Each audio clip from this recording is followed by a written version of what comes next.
তো ভাইরাসের ডিএনএটা চেঞ্জ হয়ে গেল, তো করবে না।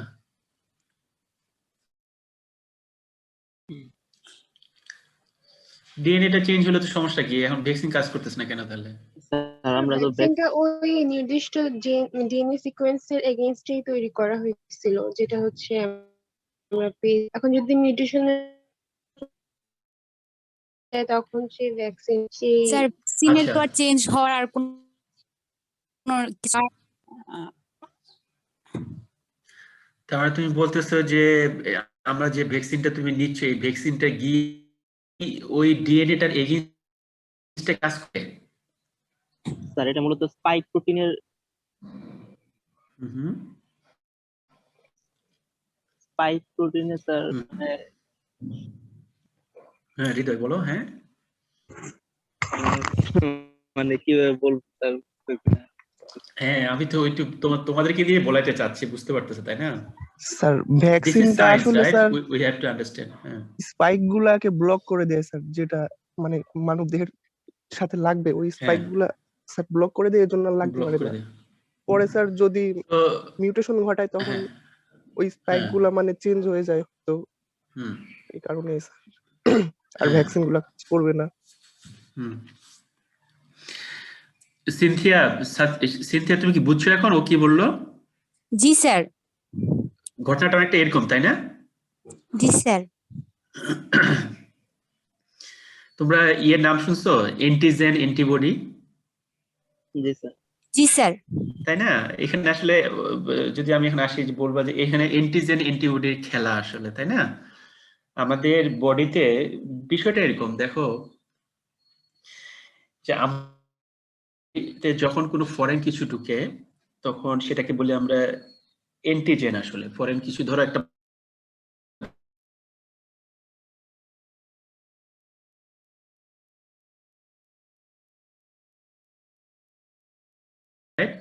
তো সেটাকে বলতেছি আমরা অ্যান্টিজেন, অ্যান্টিবডি তৈরি করে। অ্যান্টিবডি তৈরি করলে কি হবে, ওই অ্যান্টিজেনকে গিয়ে সে ডিস্ট্রয় করে দিবে বা ব্লক করে দিবে বা সামহাও সেটাকে নষ্ট করে দিবে, তার অ্যাক্টিভিটিটাকে কমাই দিবে বা রিমুভ করবে। ঠিক আছে, এই হলো অ্যান্টিজেন। তোমার বডিতে যে অ্যান্টিবডি তৈরি হলো সেটার কাজ এই হলো, এটাকে বলি আমরা ইমিউন সিস্টেম আমাদেরকে প্রোটেকশন দিচ্ছে, দ্য প্রোডাকশন অফ অ্যান্টিবডি। ওকে, এখন এইখানে এই করোনা ভাইরাস কোনটা, ওই যে ও বলতেছিল যে স্পাইক প্রোটিন যেটা, ঠিক আছে? করোনা ভাইরাস যখন হয় না তখন তার যে গঠন, সে একটা পর্যায়ে একটা তার নিজের গঠনের জন্য স্পাইক তৈরি। তো ওই স্পাইক প্রোটিনটাই আসলে আমাদের ওর মাধ্যমেই যেটা হয়, এই ভাইরাসটা আমাদের সেলের ভিতরে ঢুকে। এখন এই স্পাইক প্রোটিন তোমরা বুঝলা তাই না? আমার আসলে এই এই যে আমার যে এখন যে কোর্স সেটার সাথে আসলে এটা রিলেটেড। তো এই যে স্পাইক প্রোটিন তোমরা জানলা, এই স্পাইক প্রোটিনটা তাহলে তৈরি হয়েছে কিভাবে ভাইরাসের মধ্যে? তার ডিএনএ থেকে তৈরি হবে না? মনে আছে, তুমি মনে একটু জানো না, ডিএনএ থেকে আরএনএ হয়, আরএনএ থেকে প্রোটিন তৈরি হয়। তো করোনা ভাইরাস আসলে একটা আরএনএ ভাইরাস, রাইট? সো তার যে আরএনএটা আছে সে আরএনএ থেকে তোমার এই স্পাইক প্রোটিনটা তৈরি হয়, যে যে যে পদ্ধতিতে এটাকে আমরা বলি প্রোটিন সিনথেসিস বা কি বলি, ট্রান্সলেশন, তাই না?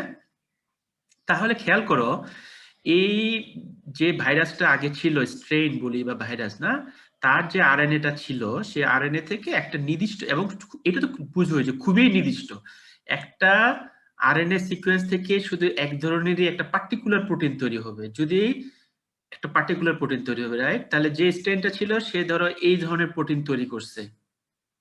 এখন মিউটেশন ঘটে গেল। মিউটেশন ঘটলে কি হবে, যে প্রোটিনটা তৈরি হবে সে প্রোটিনটা এখন কি হবে, ডিফারেন্ট হবে না? জি স্যার। কেন, মানে কেমনে ডিফারেন্ট হবে? দেখো, যে ধরো আরএনএ এর মধ্যে যে সিকোয়েন্সটা ছিল, তোমরা জানো যে এটা একটা নিউক্লিওটাইড, রাইট? এখানে তোমার এডিনিন, গুয়ানিন এরকম সিকোয়েন্সিং থাকে, রাইট? তো এখন এডিনিনটা ধরো কোন একটা জায়গায় এডিনিনটা সরে গিয়ে যখন যখন এডেনিনের জায়গায় যদি অন্য একটা কেউ ঢুকে, ধরো গুয়ানিন ঢুকলো, এটাকে বলি আমরা কি মিউটেশন। তাহলে এই যে মিউটেশনটা ঘটে গেল, ফলে এখন যে প্রোটিনটা তৈরি হচ্ছে সেই প্রোটিনটার অন্য একটা প্রোটিন তৈরি হবে। একটা দুইটা বা তিনটা নিউক্লিওটাইড চেঞ্জ হওয়ার ফলেও একটা মেজর চেঞ্জ ঘটে যাবে। তো এখন যে প্রোটিনটা তৈরি হচ্ছে সেই প্রোটিনটা শেপ বলো বা একটু ডিফারেন্ট হবে। এখন তোমার বডিতে বা হ্যাঁ, আগে আমি বডি শেষ করি। এখন আমাদের বডিতে যে অ্যান্টিবডিটা আগে তৈরি হয়েছিল, মনে করো আগের যে স্ট্রেনের এগেইনস্টে, আগের যে স্পাইক প্রোটিন ছিল তার এগেইনস্টে, সেটা কিন্তু ওই অ্যান্টিবডি কিন্তু আর ওই প্রোটিনকে গিয়ে প্রোটিনের সাথে বাইন্ড করতে পারবে না। কেন বাইন্ড করতে পারবে না? ওই যে মিউটেশন ঘটার ফলে ওই প্রোটিনের কোনো একটা শেপ চেঞ্জ হয়ে গেছে। তোমাদের মনে আছে, তোমাদের মনে হয় ফার্স্ট ইয়ারে এনজাইম পড়েছিলাম, তাই না? এনজাইম, জি স্যার। জি স্যার। তোমার মনে আছে ওইখানে এনজাইমের অ্যাক্টিভ সাইট নিয়ে একটা কথা বলছিলাম, যে প্রত্যেকটা এনজাইমের মধ্যে একটা অ্যাক্টিভ সাইট আছে। সেই অ্যাক্টিভ সাইটের ভিতরে কে গিয়ে বাইন্ড করে? হ্যাঁ হ্যাঁ, ওই এনজাইমের সাথে বাইন্ড করে কে একটা রিঅ্যাকশন হওয়ার আগে? বাহ, এনজাইমের সাথে কি সাবস্ট্রেট বাইন্ড করবে না? সাবস্ট্রেট। সাবস্ট্রেট বাইন্ড করবে না? তো তো মনে আছে যে ওইখানে একটা মডেল দেখাইছিলাম যে একটা সাবস্ট্রেট, একটা এনজাইম, একটা পার্টিকুলার এনজাইমের যে অ্যাক্টিভ সাইট আছে সেখানে গিয়ে কিন্তু সেই সাবস্ট্রেটটা বাইন্ড করবে, অন্য একটা সাবস্ট্রেট গিয়ে ওই জায়গাতে বাইন্ড করতে পারবে না, তাই না? এই জন্য আমরা বলি যে enzymes are very specific, right? তো খেয়াল করো, যে প্রোটিনটা তৈরি হয়েছিল সেই প্রোটিনটার জন্য আমার যে অ্যান্টিবডিটা তৈরি হলো না, সেটা কিন্তু স্পেসিফিক ছিল। শুধুমাত্র আমার অ্যান্টিবডিটা সেই প্রোটিনটাকে গিয়েই তার সাথে বাইন্ড করতে পারবে। বাইন্ড করলে অ্যান্টিবডি অ্যান্টিজেন কমপ্লেক্স তৈরি হবে, ফলে ওইটা মনে করো তোমার সরাই দিবে, রাইট? এখন যখন মিউটেশন ঘটে গেল, ঘটার ফলে কি হলো, সেই প্রোটিনের মধ্যে কিন্তু চেঞ্জ চলে আসছে, শেপে চেঞ্জ আসছে বা কোনো একটা গ্রুপে চেঞ্জ হয়ে গেল, ফলে ওই অ্যান্টিবডি কিন্তু, আগের যে অ্যান্টিবডি ছিল আমার, সেই অ্যান্টিবডি কিন্তু ওই স্পাইক প্রোটিনকে আর বাইন্ড করতে পারলো না। তাহলে কি হবে? স্পাইক প্রোটিনকে যদি বাইন্ড না করতে পারে, সেই স্পাইক প্রোটিন ইউজ করে আর নতুন যে স্ট্রেন, সেই স্ট্রেনটা তোমার সেলের ভিতরে ঢুকবে। সেলের ভিতরে ঢুকলে মাশাআল্লাহ সে তার মনের মতো করে রেপ্লিকেশন করে আবার নতুন নতুন, হ্যাঁ, মানে মানে কি বলবো, যে একটা থেকে হাজার হাজার ভাইরাস তৈরি হবে।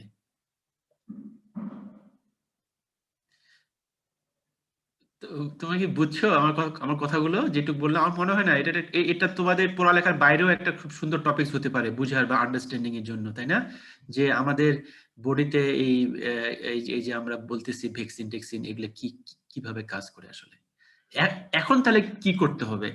এখন তুমি যদি জানো এই স্ট্রেনটা, এখন যেমন ইন্ডিয়াতে জানছো, ব্রাজিলে বা আফ্রিকায় এখন নতুন স্ট্রেন পাওয়া গেছে, এখন তাহলে তোমাকে কি করতে হবে? আবার এই স্ট্রেনের এগেইনস্টে আবার একটা পার্টিকুলার ভ্যাকসিন তৈরি করতে হবে,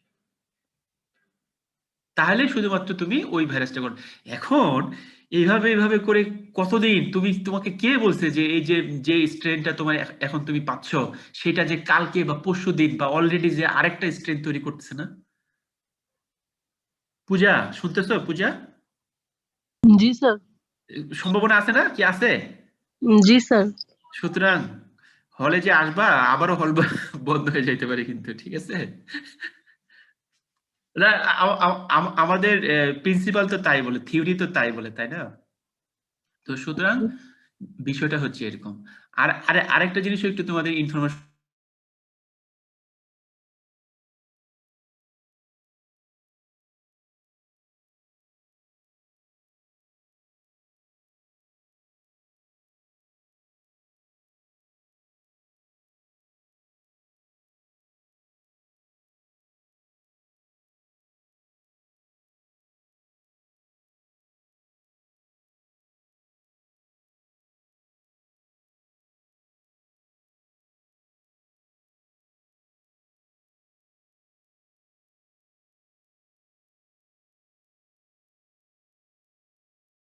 স্যার শুনতে পাচ্ছি না।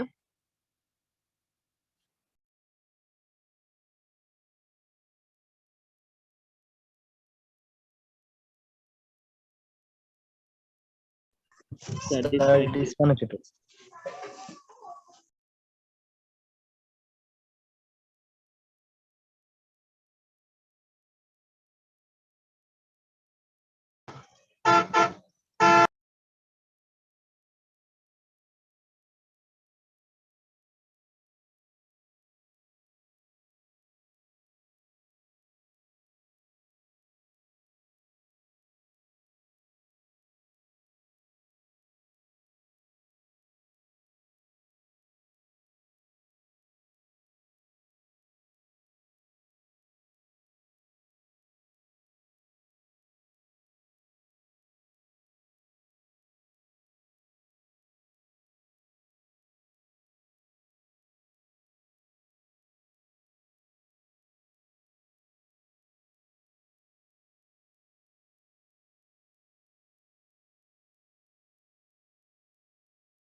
তোমরা সবাই আসো না ঘুমাচ্ছ?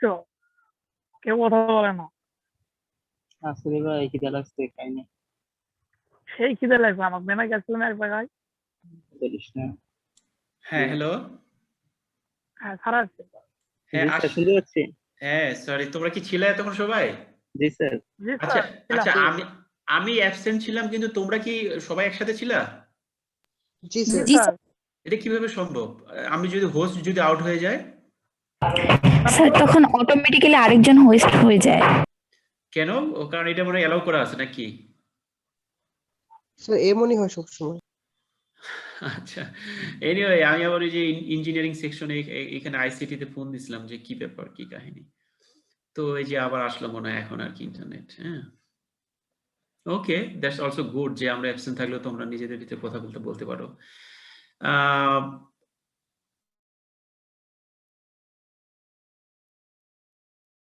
শেষ করে তোমাদের সাথে লাস্ট যে কথাটা আমি বলতেছিলাম, যে আমরা যে এই যে ভ্যাকসিনটা নিচ্ছি না এখন আমাদের শরীরে, শুনতেছো তোমরা? হ্যালো, জি স্যার, শোনা যাচ্ছে। ওকে, হ্যাঁ, জি হ্যাঁ, স্যার। হ্যাঁ, শোনো, এই যে আমরা যে এই ভ্যাকসিনটা নিচ্ছি না,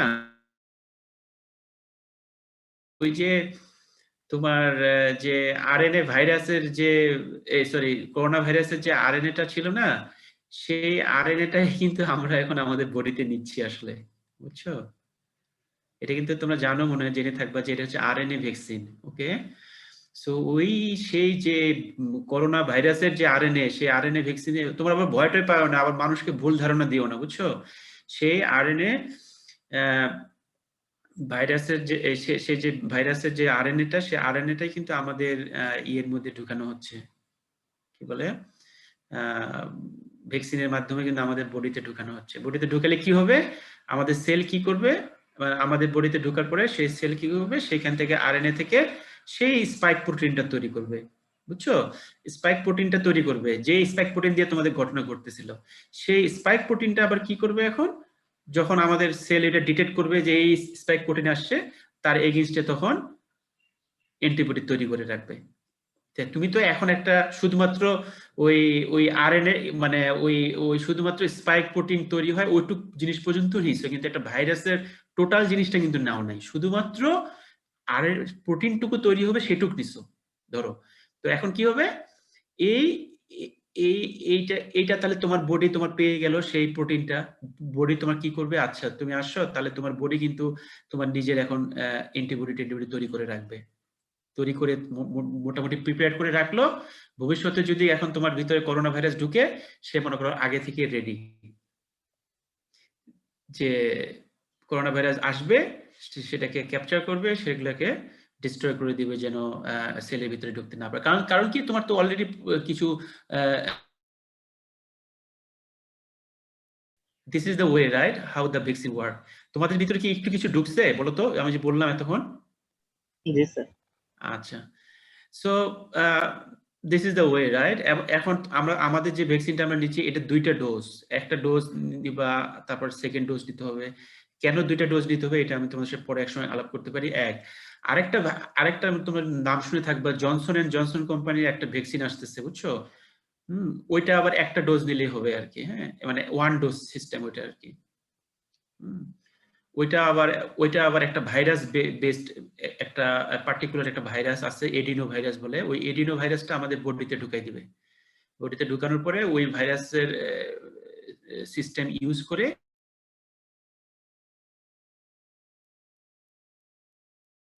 মানে দেখো ভ্যাকসিন কি ঘটনাটা তোমরা বুঝতেছো, যে আমাদের প্রত্যেকটা ইন্ডিভিজুয়াল, আমরা এক একটা মানুষের কিন্তু ইমিউন সিস্টেম এক এক রকম হতে পারে, তাই না?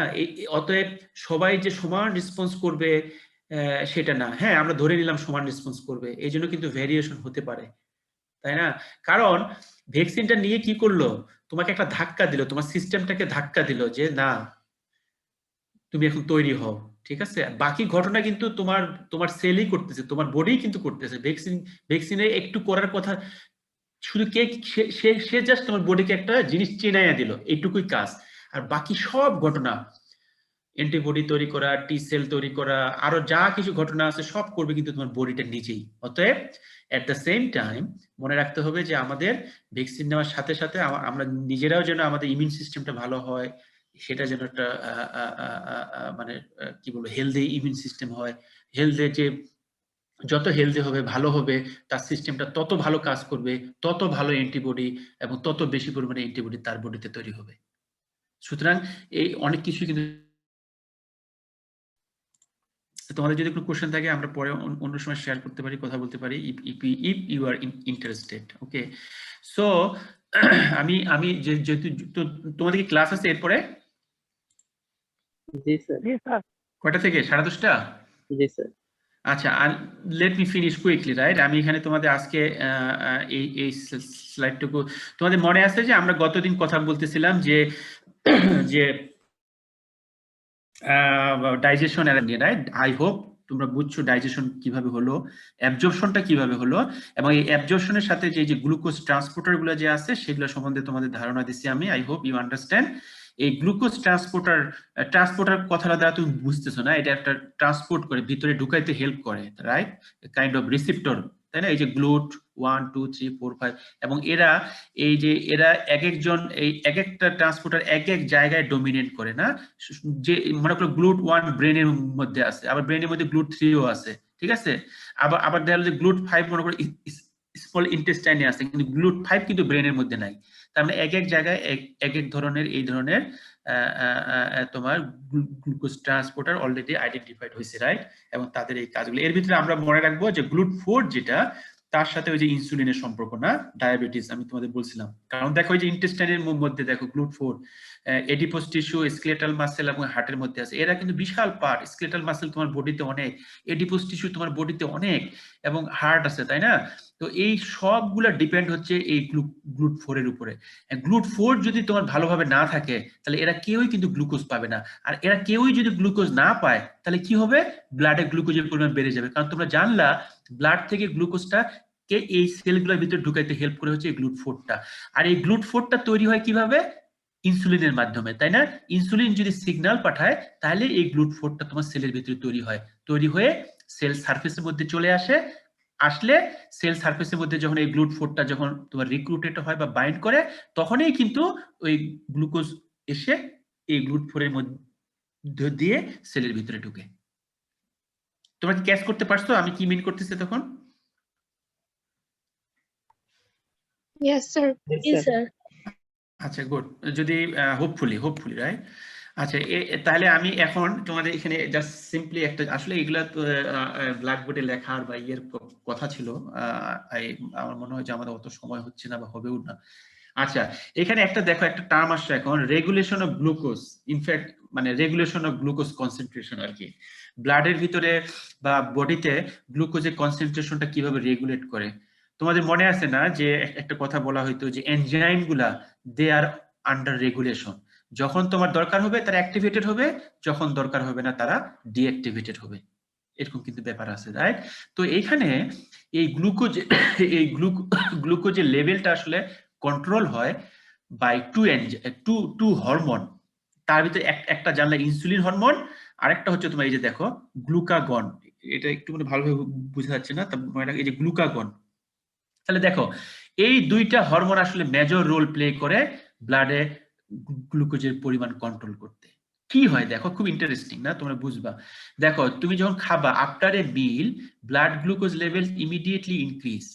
যখন তুমি খাওয়ার পরে ব্লাডের ভিতরে গ্লুকোজের পরিমাণ যখন বেড়ে যাবে, তখন কি হবে জানো? ইনসুলিন, তখন এই ব্লাডের গ্লুকোজের পরিমাণ বাড়াটাই এই প্যানক্রিয়াসকে সিগন্যাল পাঠাবে যে তুমি এখন ইনসুলিন তৈরি করো, তখন সেই ইনসুলিন রিলিজ করবে। ঠিক আছে? যখনই ইনসুলিন রিলিজ করবে, এই যে সেম ঘটনা দেখো, ইনক্রিজ ব্লাড গ্লুকোজ, প্যানক্রিয়াসকে স্টিমুলেট করতেছে ইনসুলিন তৈরি করতে। ইনসুলিন যখনই তৈরি হলো, এই মাসেলের মধ্যে দেখো গ্লুকোজকে আপটেকে হেল্প করতেছে, এই তোমার লিভারের মধ্যে গ্লুকোজকে আপটেক করে গ্লাইকোজেনে কনভার্ট করতেছে। কারণ আমরা জানি এই মাসেলের লিভারের মধ্যে গ্লুকোজ গ্লাইকোজেন হিসেবে জমা থাকে, তাই না? তারপর দেখো গ্লুকোজ এডিপোস টিস্যু, এই যে ফ্যাট স্টোরিং সেল মানে এডিপোস টিস্যুতে ঢুকতে হেল্প করতেছে। তাহলে দেখো এই পার্টটুকু তাহলে এখন বুঝলা, তাই না? যে ইনসুলিন যখন খাবার মধ্যে তোমার গ্লুকোজের পরিমাণ বেড়ে গেল, খাবারের মাধ্যমে ব্লাডে গ্লুকোজের পরিমাণ বেড়ে গেল, প্যানক্রিয়াসের মাধ্যমে ইনসুলিন সিক্রেশন করে এই ঘটনাটা সে ঘটাচ্ছে, তাই না? তার মানে কি হলো, এই প্রত্যেকটা স্টেজে হেল্প করতেছে glucose remove from blood cell, blood, right? Blood flow. Then normal range of blood glucose থাকছে তোমার। তাহলে দেখছো ইনসুলিন কিভাবে হেল্প করলো, ক্লিয়ার। তো এই ঘটনাটা ঘটবে কখন, when you have plenty of glucose in your blood and it will happen only after your meal। গেল, এটা হলো একটা ঘটনা যে তুমি এখন মাশাআল্লাহ অনেক খাইছো দাইছো, দুপুর মনে করো সকালবেলা খাইছো, এখন এই ঘটনা ঘটছে। কিন্তু এই যে তুমি আস্তে আস্তে এগুলা কিন্তু চলতেছে, এখন মনে করো যত সময় যাচ্ছে দুপুরবেলা 1টা 2টার দিকে তোমার ক্ষুধা লাগবে, রাইট? তখন তোমার মনে করো কি হচ্ছে, যে সকালবেলা যে খাওয়াটা খাইছো সেই গ্লুকোজ তো অলরেডি মনে করো এইভাবে করে ব্লাডে কিন্তু গ্লুকোজের পরিমাণটা কমে গেছে। তখন কি হবে দেখো, যখন several hours after a meal blood glucose levels drop, glucagon is released from the pancreas। প্যানক্রিয়াসকে তখন এই গ্লুকোজ না থাকার কারণে প্যানক্রিয়াস কি করবে, আরেক ধরনের হরমোন রিলিজ করবে, that is call glucagon. And গ্লুকাগনের কাজ কি দেখো, গ্লুকাগন কি করছে, ওই যে তোমার লিভারের মধ্যে যে গ্লাইকোজেনটা স্টোরেজ অবস্থা ছিল সেটাকে ব্রেক ডাউন করে গ্লুকোজ বানাবে। অথবা আরেকটা সিস্টেম আছে গ্লুকোনিওজেনেসিস বলে, সেই করবে, বেড়ে যাবে, কারণ ব্লাডের ভিতর তো একটা কনস্ট্যান্টলি কিন্তু একটা লেভেল অফ গ্লুকোজ থাকতে হবে, তাই না? তাহলে খেয়াল করছো, ইনসুলিন যখন তুমি ভরপুর থাকতেছো খাওয়া দাওয়ায় তখন এভাবে হেল্প করতেছে, আর যখন তোমার মনে করো তুমি মানে মানে ফাস্টেটিং কন্ডিশনে আসো, হ্যাঁ, খাবার দাবার শর্টেজে আসো বা তুমি খাও নাই, তখন গ্লুকাগন এই পদ্ধতিতে হেল্প করতেছে to maintain a normal level of blood glucose. তাহলে this is call in fact regulation of blood glucose concentration. I hope you got all of this, right? Okay, so এখানে একটা টপিক ছোট্ট করে আমি বলি যে digestion and absorption of carbohydrate. এখানে একটা জাস্ট দুইটা এক্সাম্পল নিয়ে আসছি আমি, যে তোমার ডাইজেশন অ্যাবজর্পশনে যদি ডিসঅর্ডার হয় তাহলে তোমার কি হতে পারে। দেখো তোমরা একটা কথা নাম শুনে থাকবে, মানে ল্যাকটোজ ইনটলারেন্স। তোমাদের ফ্যামিলিতে বা আশেপাশে লোকজন বা অনেক আত্মীয় স্বজনের মধ্যে অনেক শুনবা যে দুধ খাইতে পারে না, দুধ খাইলে নাকি পেট ফেপে থাকে। শুনছো না এরকম নাম? জি স্যার। জি জি স্যার। হ্যাঁ, কেন হয় জানো? এটা হয় হচ্ছে ওই যে ল্যাকটোজ, তুমি জানো ল্যাকটোজ কি বলতো, মনোস্যাকারাইড, ডাইস্যাকারাইড নাকি ট্রাইস্যাকারাইড? ডাইস্যাকারাইড। ল্যাকটোজ হচ্ছে একটা ডাইস্যাকারাইড, তাই না? এখানে কি কি থাকে, গ্লুকোজ আর গ্যালাক্টোজ, রাইট? সেই গ্লুকোজ এবং গ্যালাক্টোজ থাকে, ঠিক আছে? সেই গ্লুকোজ গ্যালাক্টোজকে তো তোমরা জানলা ওই যে অ্যাবজর্পশনে একটু আগে পড়ছিলাম,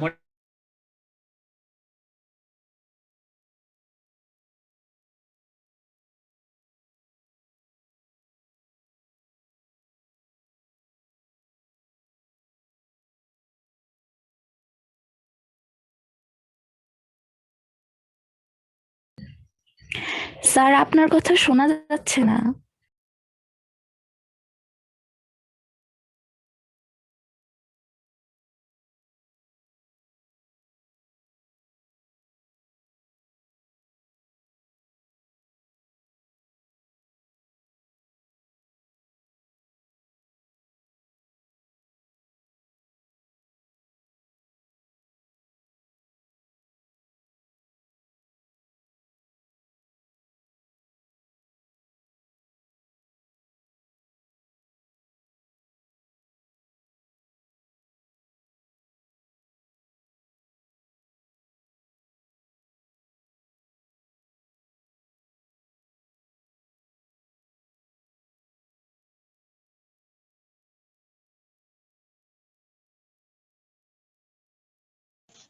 স্যার আবার ডিসকানেক্ট।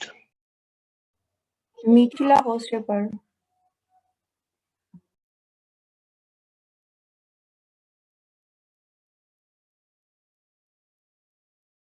আজকে কি তাইলে পরের ক্লাসগুলো এরকম হবে?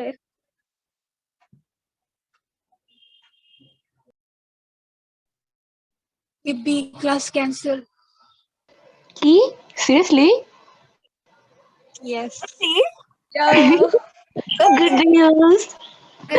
বলছিল না নিতে পারে, নিতে জানাই দিবে, না নিলেও জানাই দিবে। একটা চিল্লানি দিতে মন চাচ্ছে গাইস।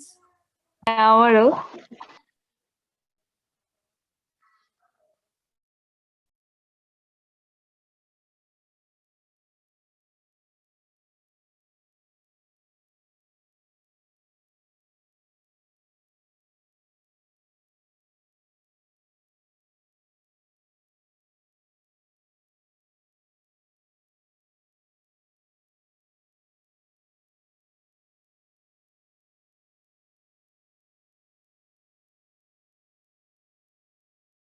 হ্যালো হ্যালো জি স্যার, শুনতে পাচ্ছি স্যার। সরি, হ্যাঁ আমি আমি আমি আবার সেম প্রবলেম না ইন্টারনেটের, আমি এখন মোবাইলে ঢুকছি, হ্যাঁ ডাটা ডাটা ইউজ করে, বুঝতে পারছো? জি জি স্যার। স্যার।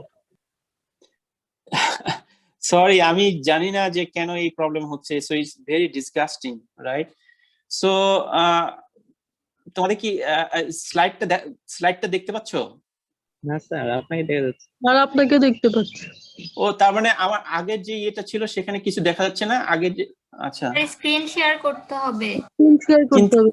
না, কিন্তু প্রবলেম হচ্ছে যে আমার কিন্তু মোবাইলে তো সেই ইয়েটা নাই, কি বলে ওই পিপিটি ফাইলটা নাই, বুঝতে পারছো? স্যার শেয়ার হবে না। হ্যাঁ, আচ্ছা আমি একটু গল্প করি না, বেশি বেশি সময় নেই আজকে, যেহেতু তোমাদের আবার এর পরে ক্লাস আছে। সো তোমরা বুঝতেছো যে আমি একটা কথা বলতেছিলাম যে ল্যাকটোজ ইনটলারেন্স নিয়ে, রাইট? ল্যাকটোজ ইনটলারেন্সটা তোমরা বুঝছো যে যে তোমরা তো দেখলা যে অ্যাবজর্পশন হওয়ার জন্য অবশ্যই তোমার ল্যাকটোজকে আগে ভাঙতে হবে, ভেঙে কি তৈরি করবে? সে গ্লুকোজ এবং গ্যালাক্টোজ তৈরি করবে, তাই না? এখন গ্লুকোজ গ্যালাক্টোজ যদি তৈরি হয় শুধু তখনই কিন্তু তোমার অ্যাবজর্পশন হবে, নাহলে কিন্তু অ্যাবজর্পশন হবে না। তাহলে তোমার ল্যাকটোজকে ভাঙার জন্য কি এনজাইম লাগবে? আমি বলতেছি এখানে ল্যাকটেজ, তাই না? ল্যাকটেজ এনজাইমটা লাগবে। ল্যাকটেজ এনজাইম যদি এখন না থাকে তাহলে কখনোই তোমার ল্যাকটোজ ভাঙবে না, আর ল্যাকটোজ খায়ও তাহলে লাভ নাই। আচ্ছা, এখন এমন হতে পারে যে কিছু কিছু মানুষ আছে জেনেটিক্যালি প্রবলেম, যে তাদের ল্যাকটেজ এনজাইমটা তৈরি হয় না। তোমরা জানো যে নিউবর্ন বেবি, বাচ্চা জন্মানোর পর একটা সার্টেন সময় পর্যন্ত আসলে দেখা গেল যে, তোমরা তো জানো যে বাচ্চা জন্মানোর পর সে দুধের উপর ডিপেন্ডেন্ট, রাইট? সো দুধ যদি সে খেতে চায়, দুধ খেয়ে যদি বাঁচতে চায়, তাকে অবশ্যই তার ল্যাকটেজ এনজাইমটা লাগবে। তো তার ক্ষেত্রে দেখা গেছে যে এই ল্যাকটেজ এনজাইমটা ছোট, তো জন্মের পর পরে ভালোভাবে সিনথেসিস হয় না বা কম হয়। তোমরা তো জানো যে ল্যাকটেজ একটা এনজাইম, এবং এই এনজাইমটা প্রোটিনটা কিন্তু বডিতে তৈরি হইতে হবে, তাই না? জি স্যার। জি স্যার। তাহলে কি হচ্ছে, বাচ্চাদের ক্ষেত্রে হতে পারে, কিছু কিছু বয়স্ক মানুষের ক্ষেত্রে এটা হতে পারে, কিছু কিছু আবার জেনেটিক্যালি ডিসঅর্ডার হতে পারে যাদের এই ল্যাকটেজ এনজাইমটা তৈরি হয়। তখন কি ঘটনা ঘটবে দেখো, তখন কিন্তু তোমার ল্যাকটোজ কিন্তু আর ভেঙে সেলের ভিতরে ঢুকতে পারতেছে না, ফলে তোমার যে স্টোমাকের ভিতরে কিন্তু ল্যাকটোজ গুলা কিন্তু তোমার অ্যাকুমুলেশন হচ্ছে গাটের মধ্যে, তাই না? তখন কি হবে জানো, তখন সেখানে আর আমাদের এই গাটের মধ্যে কিন্তু অনেক ব্যাকটেরিয়া আছে, বুঝতে পারছো? সেই ব্যাকটেরিয়া গুলো মাশাআল্লাহ তারা এখন বলবে যে না এখন পাইছি, তারা গিয়ে কি করবে, এই ল্যাকটোজের উপর কাজ করবে, ল্যাকটোজের উপর কাজ করে তাদেরকে ভাঙবে, ভেঙে সেখান থেকে হাইড্রোজেন, কার্বন ডাইঅক্সাইড গ্যাস এবং লো মলিকুলার ওয়েট অ্যাসিড, যেমন acetic acid, propionic acid, butyric acid, এই ধরনের জিনিস তারা এবং এগুলো হচ্ছে অসমোটিক্যালি অ্যাক্টিভ, মানে তারা কি করতে পারে, তারা তোমার ওয়াটারকে ধরে রাখতে পারে, ওয়াটারকে, এই জন্য বলে অসমোটিক্যালি অ্যাক্টিভ, ওয়াটারকে ধরে রাখতে পারে। তাহলে এই যে দেখো হাইড্রোজেন গ্যাস তৈরি হলো, কার্বন ডাইঅক্সাইড গ্যাস তৈরি হলো, আরো কয়েকটা অ্যাসিড তৈরি হলো, সেগুলা কি করবে, তখন এগুলা কি পেট ফাঁপার জন্য রেসপন্সিবল হবে না? তখন আমরা বলি যে এই যে দুধ খাইছি, দুধ খাওয়ার পরে আমার পেটটা ফেপে গেছে। এখন বুঝছো দুধ খাওয়ার পরে কেন পেট ফাঁপতে পারে? জি স্যার। ওকে, সো তখন কি হবে, অ্যাবডোমিনাল পেইন হবে, ফ্ল্যাচুলেন্স হবে, গ্যাস বেড়ে যাবে, খারাপ লাগবে, হ্যাঁ, বিকজ অফ দিস সিচুয়েশন। তখন ডিহাইড্রেশন হবে, ডায়রিয়া হবে ইত্যাদি, রাইট? সো সেম ভাবে আরেকটা ডিফিসিয়েন্সি নিয়ে এখানে বলতেছিলাম, সুক্রেজ ডিফিসিয়েন্সি। সুক্রেজটা কার উপর কাজ করবে বলতো? সুক্রোজের উপরে। এখন সুক্রেজের ক্ষেত্রে যদি সেম ঘটনা ঘটে, যে সুক্রেজ এনজাইমটা নাই, সেটা আর্লি চাইল্ডহুডে হয়, এলডারলি পিপলের ক্ষেত্রে হয়, তখন সেম ঘটনা ঘটবে জানো। তখন এটা সুক্রোজের হাইড্রোলাইসিস হবে না, গ্লুকোজ ফ্রুক্টোজ তৈরি হবে না, আর গ্লুকোজ ফ্রুক্টোজ যদি তৈরি না হয়, সুক্রোজ কোনোভাবেই ওই সমস্ত ট্রান্সপোর্টার দিয়ে সেলের ভিতরে ঢুকতে পারবে না। ফলে কি হবে, সুক্রোজ যখন ইন্টেস্টাইনে বা তোমার স্টোমাকের ভিতরে অ্যাকুমুলেট হবে, আবার সে ব্যাকটেরিয়া এসে ওর উপর কাজ করে এই ধরনের ডিসকমফোর্টেবিলিটি তৈরি করবে। ওকে, ইন্টারেস্টিং, রাইট? গেল। এরপরে আমি তোমাদের যেটাতে যাবো আর কি, বেসিক্যালি আমি এরপরে আমি জানি না কারেন্ট কি আসছে, আসে নাই, সরি ইন্টারনেট আসে না এখনো। আচ্ছা, এর পরের টপিকটা হচ্ছে কি জানো, এখন এই যে আমরা জানলাম না ডাইজেশন অ্যাবজর্পশনের মাধ্যমে আমাদের সেলের ভিতরে এখন গ্লুকোজ গিয়ে ঢুকলো। গ্লুকোজ বলো বা ফ্রুক্টোজ বলো বা গ্যালাক্টোজ বলো, এগুলো এখন সেলের ভিতরে আমরা অলরেডি নিয়ে নিছি। এখন আমাদের কাজ হচ্ছে, আমাদের যে উদ্দেশ্য ছিল যে কার্বোহাইড্রেট খাওয়ার উদ্দেশ্য কি, কার্বোহাইড্রেট খাওয়ার মেজর উদ্দেশ্য হচ্ছে তোমার সেখান থেকে এনার্জি তৈরি করা না। এই সেলের ভিতরে এখন কার্বোহাইড্রেট ঢুকলো in the form of glucose, galactose or fructose, and then এই জিনিসগুলো এখন কি হবে, সেলের ভিতরে মেটাবলিজম হবে, মেটাবলাইজ হয়ে তারা কিভাবে এটিপি তৈরি করবে আমরা এখন থেকে সেই দিকে আগাবো। ফার্স্ট অফ অল তাহলে গ্লুকোজটার কি কি মানে এটার ফেট কি হতে পারে, what is the fate of glucose? গ্লুকোজের ফেট হতে পারে এক, যে গ্লুকোজটা তোমার সেলের ভিতরে ঢুকলো, হ্যাঁ, সেটা কি করতে পারে, যেমন লিভারের মধ্যে সেই গ্লুকোজ থেকে গ্লাইকোজেন তৈরি হতে পারে, বা আবার সুক্রোজ তৈরি হতে পারে, কোনো কারণে যদি সুক্রোজ লাগে সুক্রোজও তৈরি হতে পারে। তার মানে এটা উদ্দেশ্য হচ্ছে স্টোরেজ করা। আর কি হতে পারে যে গ্লুকোজটা সেলের মধ্যে ঢুকলো, একটা বললাম গ্লাইকোজেন হতে পারে, তাই না? দুই নাম্বার কি হতে পারে, গ্লাইকোলাইসিস হতে পারে। গ্লাইকোলাইসিস হলে কি হবে, গ্লুকোজ থেকে কি তৈরি হয় জানো, পাইরুভেট তৈরি হয়, তাই না? দুই তিন, হ্যাঁ, পাইরুভেট আর পাইরুভিক অ্যাসিড, রাইট, একই জিনিস। তারপরে কি হবে, গ্লুকোজ থেকে আরেকটা ওয়েতে যেতে পারে, ওইটার নাম হচ্ছে পেন্টোজ ফসফেট পাথওয়ে, যার মাধ্যমে রাইবোস 5 ফসফেট তৈরি করবে। এবং এই রাইবোস 5 ফসফেট আবার very important for the synthesis of nucleotide. তোমরা জানো যে নিউক্লিওটাইডের মধ্যে রাইবোস থাকে না? জি স্যার। হ্যাঁ, ওই রাইবোসটা আসলে এই গ্লুকোজটা ভেঙেই কিন্তু একটা পর্যায়ে একটা পাথওয়ে আছে যেটা নাম হচ্ছে পেন্টোজ ফসফেট পাথওয়ে, সেই পাথওয়ের মাধ্যমে রাইবোস 5 ফসফেট তৈরি করবে। তাহলে দেখো তোমরা গ্লুকোজের তিনটা ফেট জানলাম মেইনলি। একটা হচ্ছে গ্লাইকোজেন তৈরি করবে স্টোরেজ হওয়ার জন্য, দুই নাম্বার হচ্ছে অক্সিডেশন হবে via glycolysis for the production of pyruvic acid, আর একটা তিন নাম্বার হচ্ছে through pentose phosphate pathway it can contribute to the production of ribose 5 phosphate that will help to produce nucleotide or synthesize nucleotide later.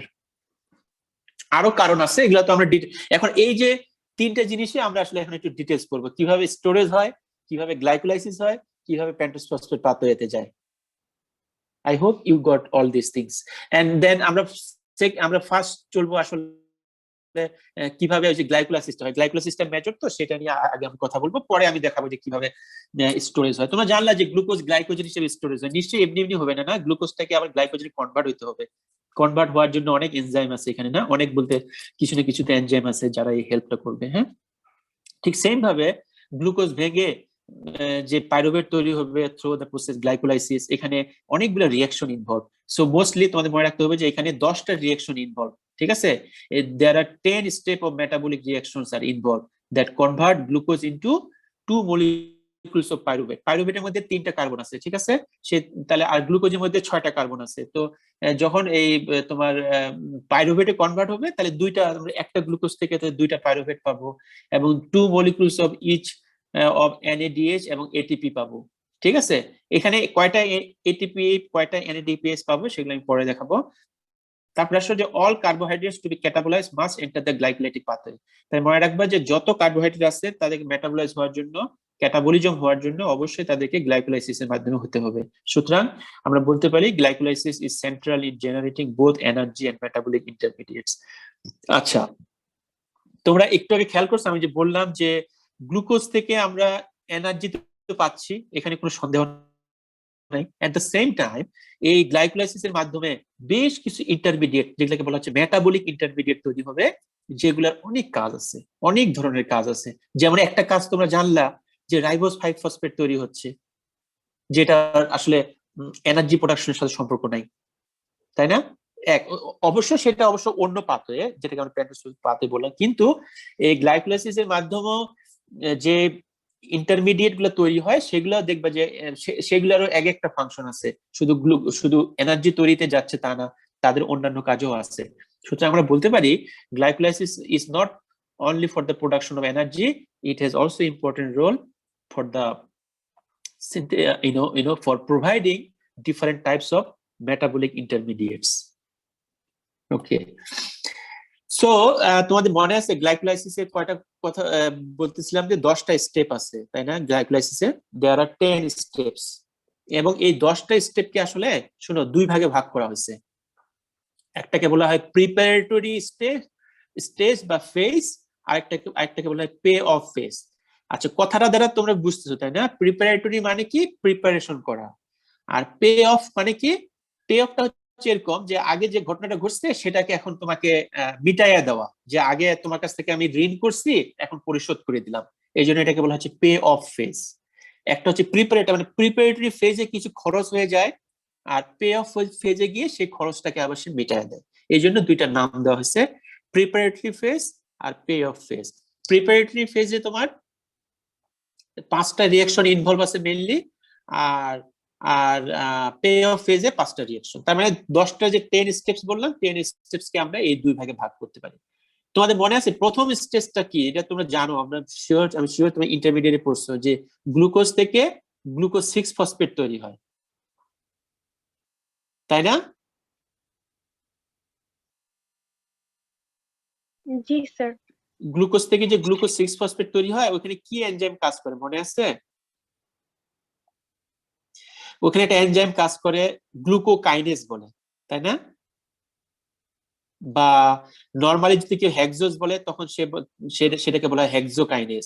তাহলে glucose, যেহেতু আমরা এখন glucose যখন particularly বলতেছি, তাহলে আমরা ঠিক আছে ধরলাম গ্লুকোজকে গ্লুকোকাইনেজ এনজাইম দিয়ে ওইখানে এক অণু এটিপি লাগবে, এটিপির একটা খরচ হবে ওই জায়গায়, গ্লুকোজ থেকে গ্লুকোজ 6 ফসফেট তৈরি হবে তখন। তোমরা এখন, আমি তোমাদের দেখাইতে পাচ্ছি না because of internet problem, but একটু মনে রাখো, নেক্সট ক্লাসটা আবার দেখাবো। তারপরে গ্লুকোজ 6 ফসফেট তৈরি হবে, গ্লুকোজ 6 ফসফেট থেকে তৈরি হবে ফ্রুক্টোজ 6 ফসফেট। এখানে আরেকটা এনজাইম ইনভলভ, যে এনজাইমের নাম হচ্ছে ফসফোহেক্সোজ আইসোমারেজ। ফ্রুক্টোজ 6 ফসফেট থেকে তৈরি হবে ফ্রুক্টোজ 1,6 বিসফসফেট। এখানে আরেকটা এটিপি লাগবে, তাহলে প্রথম স্টেজটা যে ছিল, প্রথম রিঅ্যাকশনে একটা এটিপি লাগছে, ফ্রুক্টোজ 6 ফসফেট থেকে যখন ফ্রুক্টোজ 1,6 বিসফসফেট তৈরি হচ্ছে সেখানে আরেকটা এটিপি লাগতেছে, তাহলে এখানে দুইটা এটিপি হয়ে গেল, খরচ হয়ে গেল, ফ্রুক্টোজ 1,6 বিসফসফেট হলো। ঠিক আছে, ফ্রুক্টোজ 1,6 বিসফসফেট হওয়ার পরে সেখান থেকে আরেকটা এনজাইম কাজ করবে যেটার নাম হচ্ছে অ্যালডোলেস।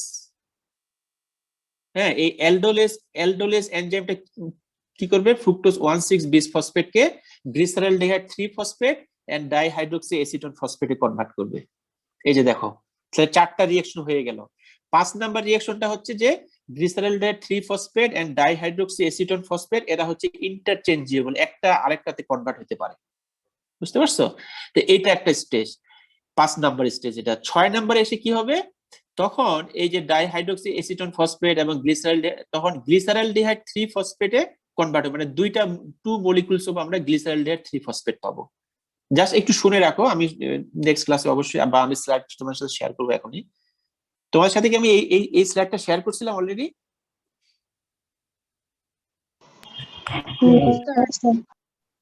আমি কি লাস্ট ক্লাসে তোমাদের সাথে এই স্লাইডটা শেয়ার করিনি? না স্যার। No, sir. ও সরি, আমি তোমাদের, যদি এরকম হয়ে যায় প্লিজ জাস্ট একটু আমাকে একটু রিমাইন্ডার দিও যে sir please share the slide, কারণ আমি ভুলে গেছি। তাহলে হয়তো তোমরা ইনফ্যাক্ট তোমরা এখনো দেখতে পাইতা, তোমাদের কাছে থাকলে এটা একটা হয়েছিল, আমার যেহেতু মোবাইলে নাই। আচ্ছা, তাহলে আমরা গ্লিসারলডিহাইড 3 ফসফেট দুইটা মলিকুল পাইলাম। হ্যাঁ, কারণ ডাইহাইড্রোক্সি এসিটোন ফসফেটটা গ্লিসারলডিহাইড 3 ফসফেটে কনভার্ট হতে পারে, তাহলে একটা আগেই পাইছি, ডাইহাইড্রোক্সি এসিটোন ফসফেটটাও গ্লিসারলডিহাইড 3 ফসফেটে কনভার্ট হলো, তার মানে আমরা 2 মলিকুলস অফ গ্লিসারলডিহাইড 3 ফসফেট পাইলাম। এই গ্লিসারলডিহাইড 3 ফসফেটটা আবার এখন কি করবে দেখো, 6 নাম্বার স্টেজে আর কি, গ্লিসারলডিহাইড 3 ফসফেট ডিহাইড্রোজেনেজ একটা এনজাইম আছে, সেই এনজাইম দ্বারা এটা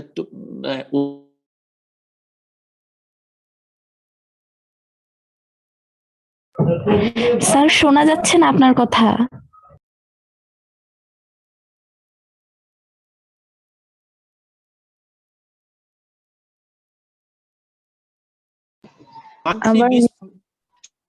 হ্যালো স্যার আপনার কথা শোনা যাচ্ছিল না। এখন শোনা যাচ্ছে? জি স্যার, এখন শোনা যাচ্ছে। আচ্ছা আচ্ছা, জাস্ট এ মিনিট, জাস্ট আমি শেষ করে দেব না, তোমাদের তো এখন আবার ইয়ে আছে।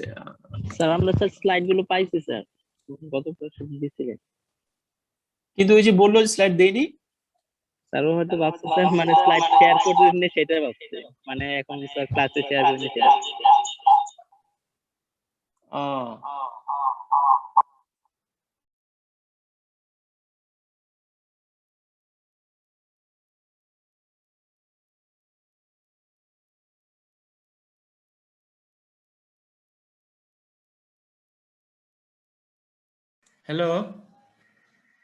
জি স্যার, শুনতে পাচ্ছি স্যার। হ্যাঁ আমি স্লাইড শেয়ার করছি তাহলে, ঠিক আছে? এই স্লাইডটা যেটা ক্লাস নিচ্ছি এখন তোমাদের সাথে, তাই না?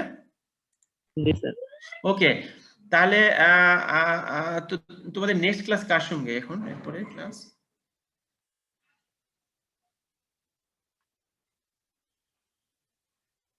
কোন স্যারের সাথে ক্লাস তোমাদের এরপরে?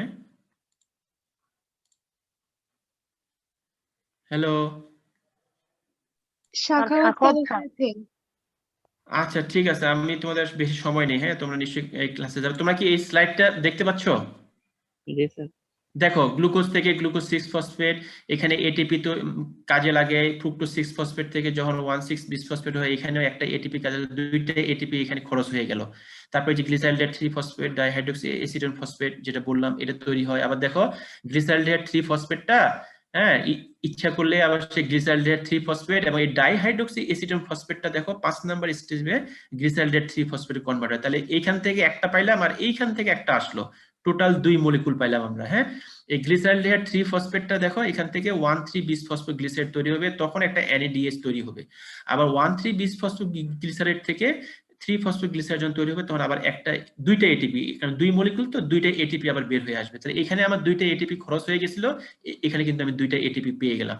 আবার দেখো 3 ফসফোগ্লিসারাইডটা 2 ফসফোগ্লিসারাইড হবে, 2 ফসফোগ্লিসারাইডটা ফসফোএনল পাইরুভেট তৈরি হবে। ফসফোএনল পাইরুভেট থেকে যখন পাইরুভেট তৈরি হবে, তখন আরো দুইটা এটিপি তৈরি হবে। দেখো এই টোটাল গ্লাইকোলাইসিসের মধ্যে আমার লাভ হলো দুইটা এটিপি পাইলাম এবং দুইটা NADH পাইলাম।